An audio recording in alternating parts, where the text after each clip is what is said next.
সকালটা শুরু হওয়া উচিত পুজো দিয়ে, বাট আমি রান্না করে নেওয়ার পরেই পুজো দিই, তাতে আমি আমার পুরোপুরি সব কাজটা গুছিয়ে নিতে পারি।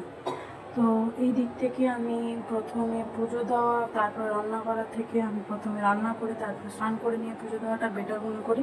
তো আজ সোমবার ছিল, তো সোমবারে আমি প্রত্যেকবার চেষ্টা করি দুধ আর দই আর একটু পঞ্চামৃত জোগাড় করে ঠাকুরকে ভালো করে স্নান করানো, যেহেতু আমার কাছে শিব ঠাকুর আছে আর আমি যথেষ্ট ভালো করে আমি পুজো দিতে চাই।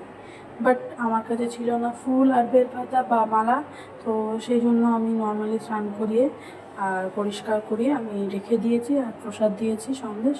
ওইভাবে পুজো দেওয়ার পরে তারপরে আমি আমার দুপুরের খাবার খেলাম। অল্প ভাত নিয়েছি, সঙ্গে স্যালাড ছিল, শাক ভাজা ছিল, মাছ ছিল, আর হচ্ছে একটা সিরিজ দেখছিলাম সেটাই। আর দুপুরবেলা আমি জিমের জন্য রেডি হয়েছি, মানে 5টার সময়। খুব তাড়াতাড়ি তোমাদের সাথে একটা স্ক্রিন কেয়ার রুটিন